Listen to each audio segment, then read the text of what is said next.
Hello children, it is story time with Mrs. Blackburn. Now, this week, story time is not just for early years. Story time is for the whole of our FIRS family. So that's for the children and the grown-ups alike. Now, detective eyes, if you look in the background, where do you think I am doing the story today? That's right, I am in our very own FIRS farm. Now, I wonder what is in Mrs. Blackburn's story bag today. Should we take a little look? Ooh. This is a very unusual object.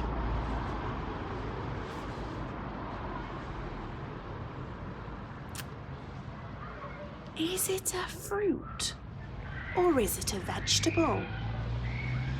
Let's take a closer look so we can see its different colours. Put your thinking hats on. What do you think my object is? That's right, it is an actual turnip.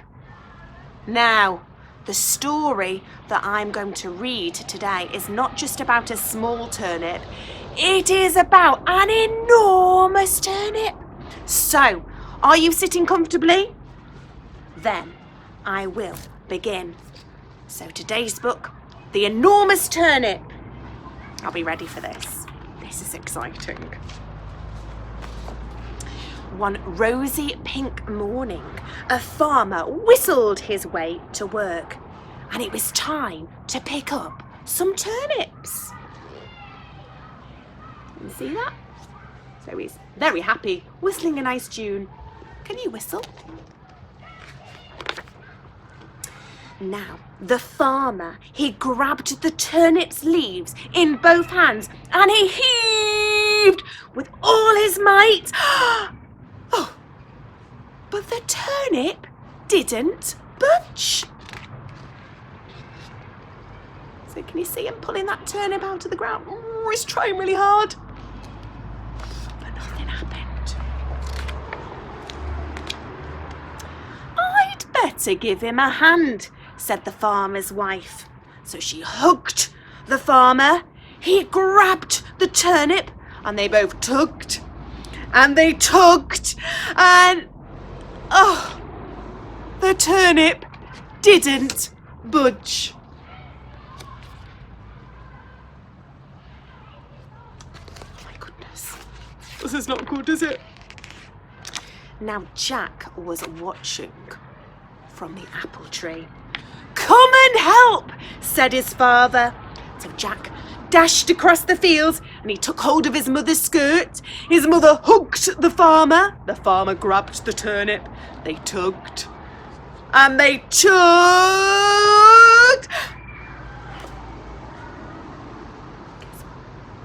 The turnip didn't budge. Woof, barked the farmer's dog. The dog yanked Jack's shirt. Jack gripped his mother's skirt. She hugged the farmer. He grabbed the turnip and everybody heaved. But still, the turnip didn't budge. All of a sudden, a cat bit a dog's tail. The dog ripped Jack's shirt. Jack tore his mother's skirt. Oops. She let go of the farmer and they all tumbled to the ground. We'll try one last time, sighed the farmer.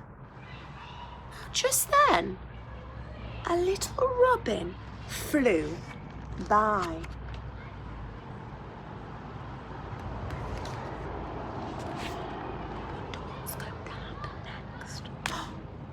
Now, the robin pecked the cat's tail. The cat bit the dog's tail. The dog yanked Jack's shirt. Jack tried to grip his mother's ripped skirt. She hugged the farmer. He grabbed the turnip and everybody heaved. Slowly, very slowly, the turnip began to move. It's huge. It's enormous. Woof, meow, tweet. Do you like my sound effects?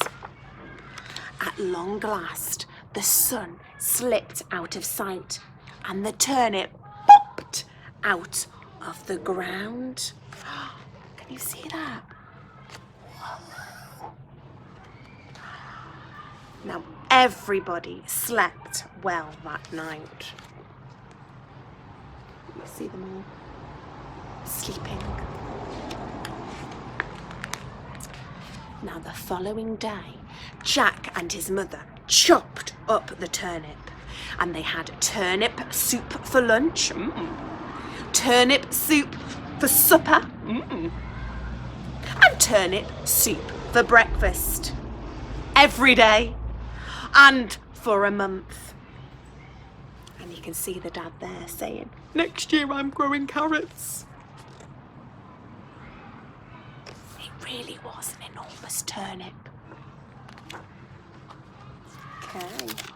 Now, I want you to have a think about what that story means. So it started off with just one person trying to pull the turnip out of the ground. Then that job was a little bit tricky. So then we had more people joining in to help the farmer. They were working together as a team. And that little robin at the end, that tiny little bird, was that small thing that made a big difference. My motivational quote today was, "Teamwork makes the dream work." And I think this book, The Enormous Turnip, is a great example of everybody working together and every single person making a difference. What difference can you make in your life and other people's lives today? Over and out from me.